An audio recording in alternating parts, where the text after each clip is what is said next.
आता ते कामगार कामावर येत नाही, कसं आणणार आहे तू त्यांना? ती कधी ना वाटतं ना मला बल्ल्या की तुला ना मेंदू नावाचं करतोय मामा बासा एवढं जर वाटत होतं तर मग तू का नाही गेला कारखान्यावर इतक्या दिवस? मान्य कर ना, तुला पण जड जात होतं उत्तर देणं. एक काही तसं नाही येते, तो प्रश्न वेगळा आहे. आता कसं स्वतःवर आलो की प्रश्न त्याचा नाही. मला माहितीये ना कोण कोण कामगार कामावर जात नाहीत ते. त्यांना कामावर कसं आणायचं हे पण मला चांगलं माहिती. बयू कळलं. 10-15 पंटर हत्यारा सकट पोचतील. अरे एकेकाला ताणून हाणून टेम्पोत भर आणि कारखान्यावर पोचव. अरे आधीच एका प्रकरणामुळे आपण गोत्यात आलोय, आता आणखी नको बाबा काय वाढवू. मामा तू गप. 4 तारखे हाणली ना 40 बरोबर कामावर येतात. मला माहितीये ना कोण कोण कामावर येत नाही ते. चल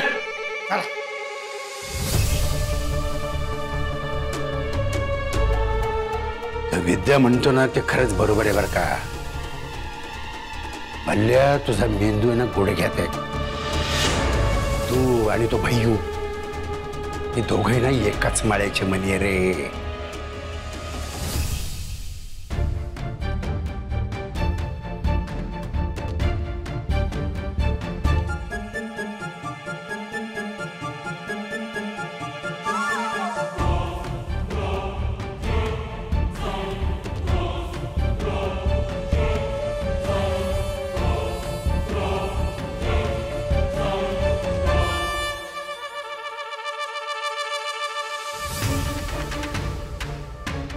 सॉरी, मी ऐन वेळेला तुला मेसेज केला, पण बरं झालं तू आलास.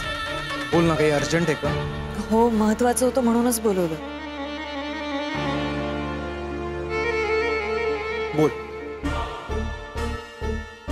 इथे नको, आज चल प्लीज, या ना.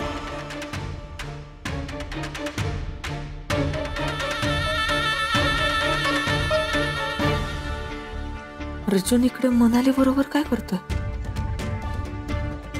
हा तर इंटरव्ह्यूला जाणार होता. म्हणजे मगाशी अर्जुन माझ्या समोर जे सर सर करत होता ते कोणी सर नव्हते तर मनाली होती. अर्जुन माझ्याशी खोटं बोलला. नाही नाही नाही अर्जुन, तू माझ्याशी खोटं नाही बोलू शकत. पण मग हा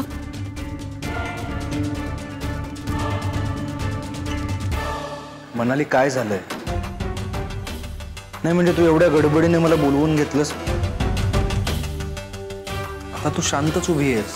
नाही अर्जुन, मला तुला खूप काही सांगायचंय, पण कसं? पण काय, बोल ना.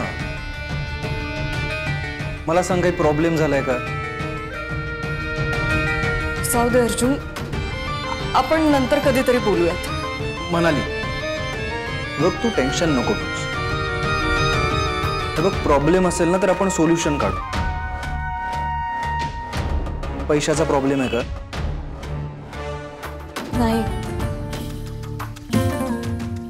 ठीक आहे, मी सांगते तुला. कारण प्रश्न माझ्या आयुष्याचा नाही तर तुझ्या आयुष्याचा. माझ्या? हो अर्जुन, हे इतकं काही घडून गेलं आणि तुला कोणीच का नाही सांगितलं मला खरंच माहिती नाही. कदाचित तुला असंही वाटू शकतं की मी तुझ्यात आणि तुझ्या बायकोमध्ये फूट पाडण्याचा प्रयत्न करते, भांडण लावण्याचा प्रयत्न करते, पण असं अजिबात नाही.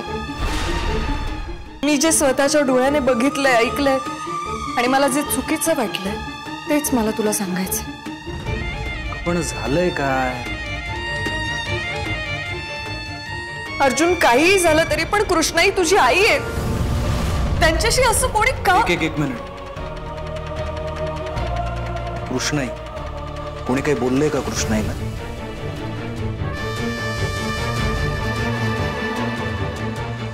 ज्या दिवशी हॉस्पिटलमध्ये तू बेशुद्ध होऊन ऍडमिट झाला होतास ना,